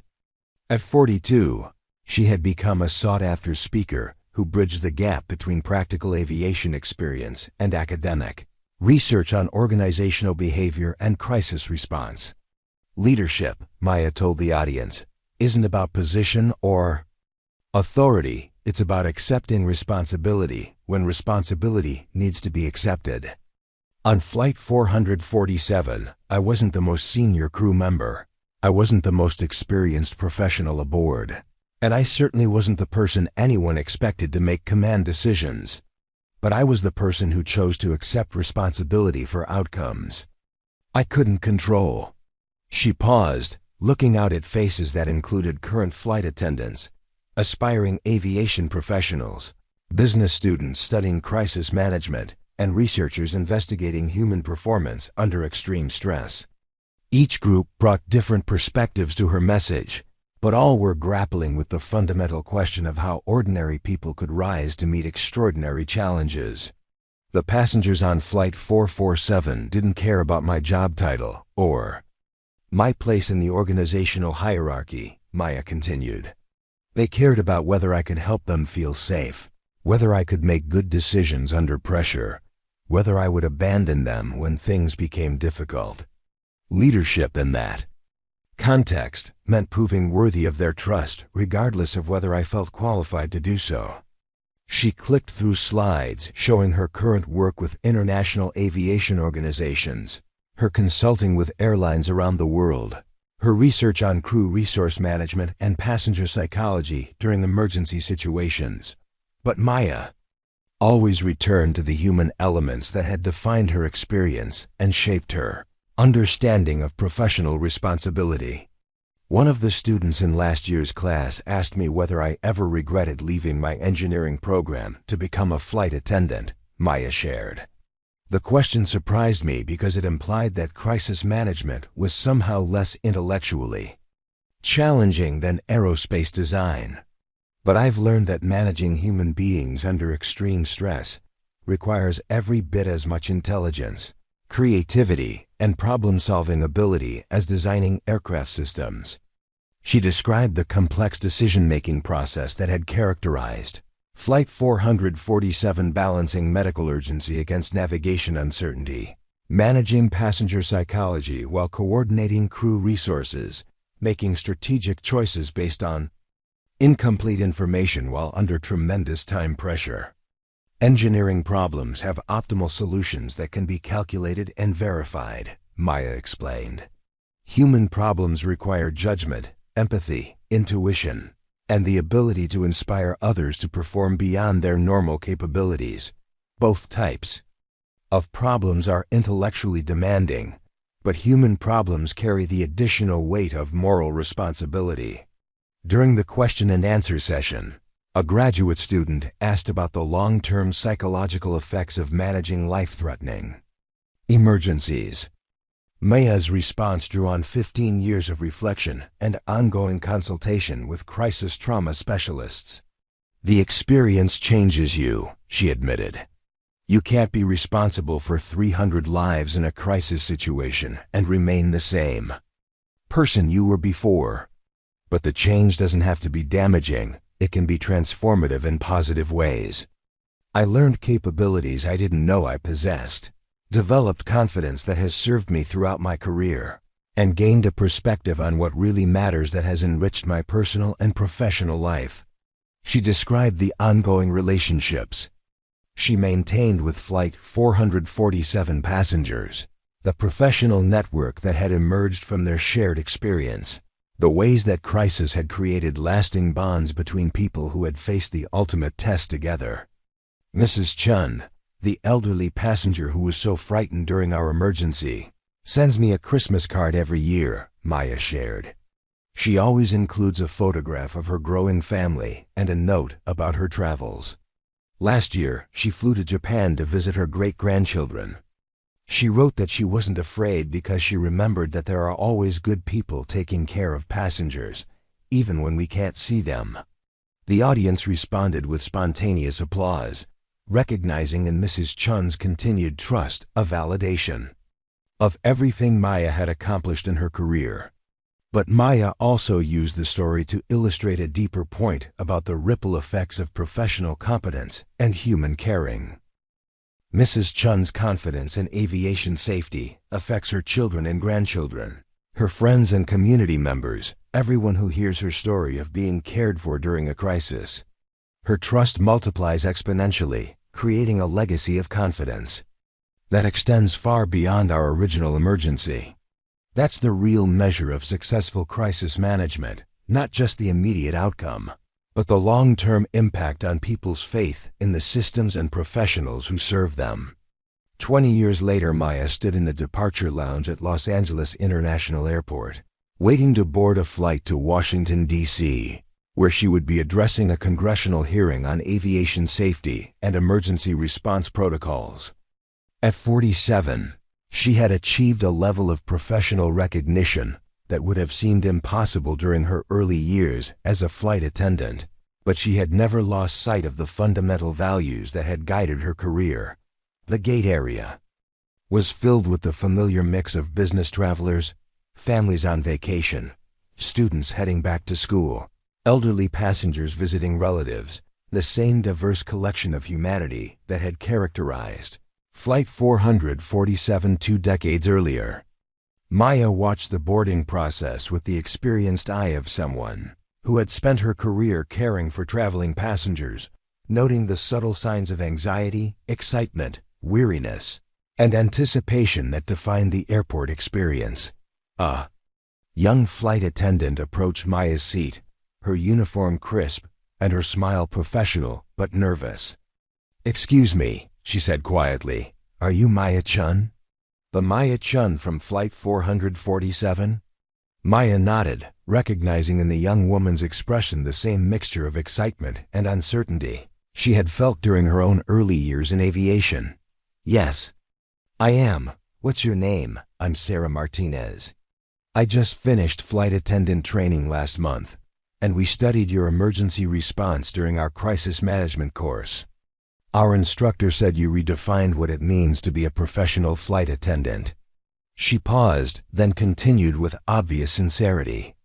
"I wanted to thank you for showing us that this job is about more than customer service.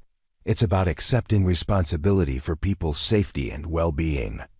Maya was deeply moved by the young woman's words, recognizing in them the continuity of professional values that connected one generation of aviation professionals to the next. "Sarah, the most important thing I can tell you is that you already have everything you need to be excellent at this job. Trust your training, care about your passengers, and never be afraid to rise to meet whatever challenges come your way."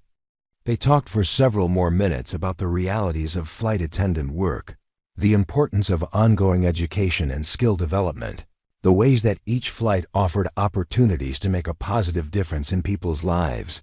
Maya found herself thinking about Elena Rodriguez, her mentor from Flight 447, and the way that wisdom and experience were passed from one professional to another, through countless informal conversations and shared experiences. When Sarah's flight was called for boarding, she thanked Maya once more. "I hope someday I can handle an emergency the way you did," she said. "I hope I can be the kind of flight attendant that passengers remember for taking good care of them." Maya watched Sarah disappear down the jetway, understanding that she was witnessing the continuation of a tradition that stretched back decades, the tradition of aviation professionals who accepted responsibility for strangers' lives and found meaning in serving others at 37,000 feet.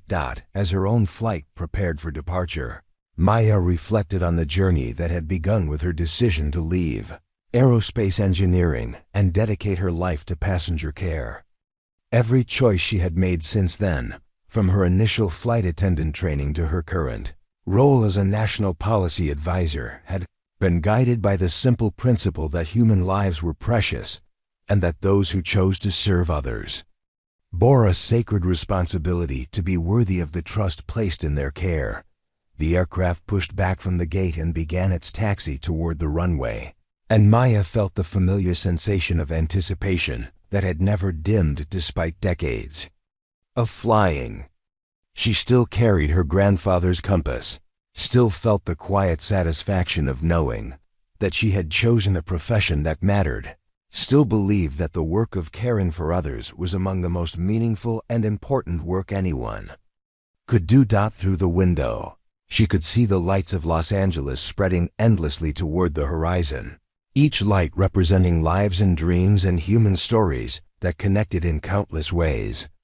Somewhere in that vast network of human connection were the passengers from Flight 447, Mrs. Chen with her growing family, Mr. Harrison with his continued business travels, the young mother with twins who were now college students, the countless others who had shared those terrifying and transformative hours over the Pacific Ocean. Their stories had become part of Maya's story, just as her story had become part of theirs. Together, they had proven that ordinary people could rise to meet extraordinary challenges, that professional competence and human caring could triumph over mechanical failure and system breakdown, that courage was not the absence of fear, but the decision to act responsibly despite fear. As the aircraft lifted off into the night sky, Maya closed her eyes and felt the familiar sense of gratitude that had sustained her throughout her career. She had been privileged to serve others, privileged to test her capabilities under the most demanding circumstances, privileged to discover that she possessed strength and wisdom she had never known existed. The compass around her neck swung gently as the aircraft banked toward the east, pointing steadily toward magnetic north. But Maya knew that true north was not a direction on any compass. It was the unwavering commitment to never abandon the people who had placed their trust in her care, no matter how impossible the circumstances might seem. 25 years later, Pacific Airways Training Facility had been renamed the Maya Chen Center for Aviation Excellence, and Maya stood at the podium in the main auditorium where she had once been a nervous student learning emergency procedures. Now at 52, she was delivering the keynote address at the center's 25th anniversary celebration, looking out at an audience that included current flight attendants, retired colleagues, passengers from Flight 447, and aviation professionals from around the world. 25 years ago, Maya began. Captain Morrison collapsed in the cockpit of Flight 447, and I discovered that everything I thought I knew about my profession was just the beginning of what I needed to learn. I thought being a flight attendant meant following procedures and serving passengers. I learned that it meant accepting responsibility for human lives and finding the courage to rise to whatever challenges that responsibility required. She paused, looking out at faces that represented the evolution of aviation safety and the continuity of professional dedication that had characterized her career. In the front row sat Mrs. Chen, now 92 but still traveling, still sending Christmas cards, still serving as a living reminder of the human connections that made Maya's work meaningful. Behind Mrs. Chen sat Dr. Susan Liu, who had become a close friend and had established a medical research foundation focused on emergency trauma care. Marcus Thompson was there too, now a chief pilot for Pacific Airways and a leader in aviation safety training. Elena Rodriguez, though retired for over 20 years, had flown in from Phoenix specifically for the anniversary celebration. The most important lesson from Flight 447, Maya continued, wasn't about emergency procedures or crisis management. It was about the profound trust that exists between passengers and aviation professionals. Every person who boards an aircraft places their life in our hands, trusting that we possess the competence, dedication, and courage to bring them safely home to their families. She clicked through slides showing the evolution of aviation safety over the past quarter century, the improvements in training programs, the development of better emergency systems, the advancement of crew resource management and passenger care protocols. But Maya's core message remained focused on the human elements that no technology could replace. We have made tremendous progress in aviation safety, Maya acknowledged. Today's aircraft are more reliable, today's crews are better trained, and today's passengers are safer than ever before. But all of our technological advances and procedural improvements ultimately depend on individual professionals who choose to accept responsibility for outcomes they cannot fully control. During the question and answer session that followed, a young flight attendant asked Maya about the future of her profession in an era of increasing automation and artificial intelligence. Maya's response drew on decades of experience and reflection about the irreplaceable value of human judgment and caring. Technology can handle routine operations more efficiently than humans, Maya explained. But crises, by definition, are situations where routine operations have failed and human judgment becomes essential. The more sophisticated our systems become, the more important it is to have professionals who can think creatively, make difficult decisions under pressure, and inspire others to perform beyond their normal capabilities when everything goes wrong. She described recent emergencies where flight attendants had made the difference between successful outcomes and potential disasters, medical emergencies requiring split-second decisions, passenger conflicts requiring skilled de-escalation, equipment failures requiring improvised solutions, weather emergencies requiring passenger management during extended delays. Each of these situations required not just technical knowledge, but human wisdom, the ability to read people, to communicate under stress, to remain calm when others are panicking, to find strength when strength seems impossible. Those capabilities can't be programmed into computers or automated by artificial intelligence. They come from the heart and the character of individual professionals who have chosen to dedicate their lives to serving others. As the celebration continued into the evening, Maya found herself in conversation with passengers from Flight 447, who had traveled from across the country to attend the anniversary event.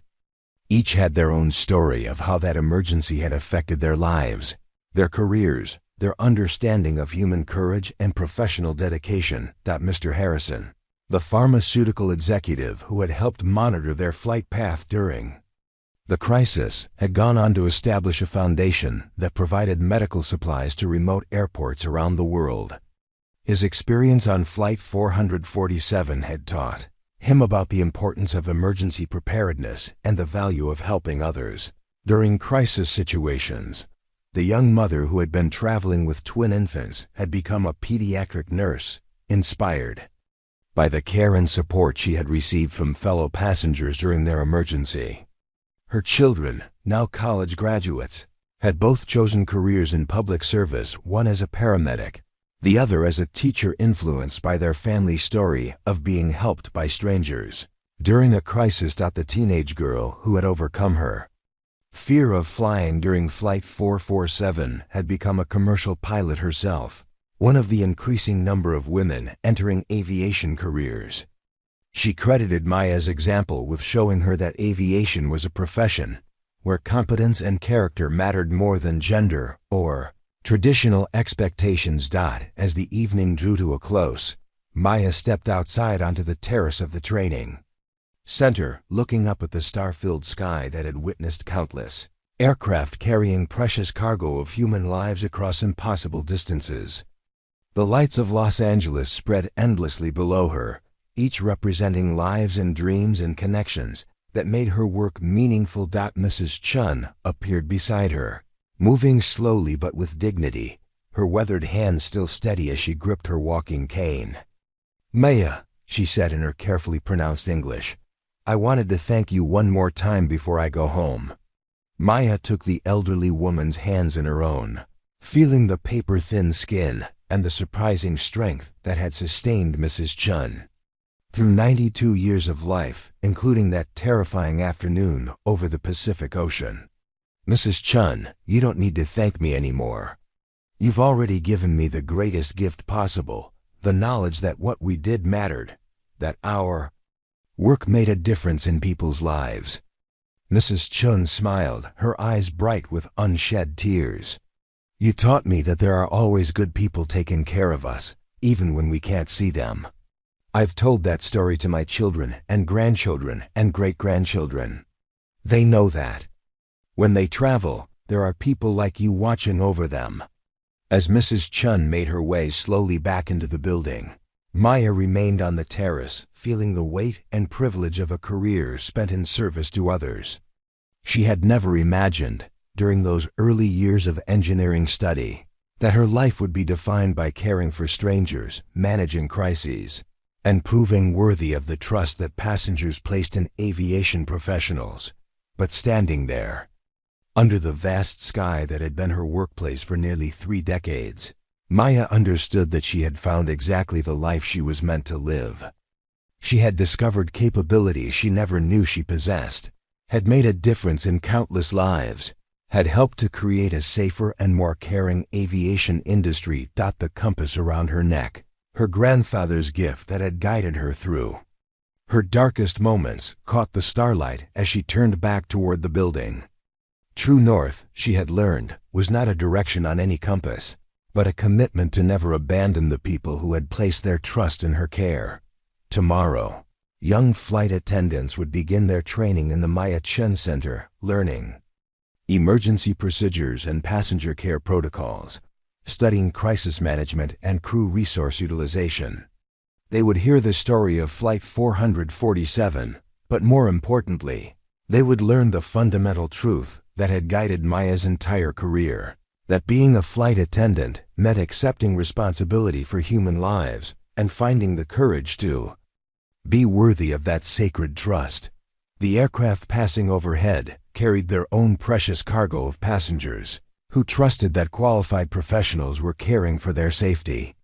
Somewhere among those passengers might be the next Mrs. Chen, the next frightened traveler who would need someone to help them feel safe. Somewhere among those aircraft might be the next crew facing an impossible emergency who would need to find strength they didn't know they possessed, but Maya was confident that they would find that strength, just as she had found it 25 years ago over the Pacific Ocean, because the aviation industry had created not just better technology and improved procedures, but a culture of professional excellence and human caring that prepared ordinary people to become heroes when heroes were needed. As she made her way back into the celebration, Maya carried with her the quiet satisfaction of a life well lived, a career dedicated to service, and the knowledge that somewhere in the vast network of aviation safety, the next generation of professionals was preparing to carry forward the tradition of courage, competence, and caring that made commercial flight possible.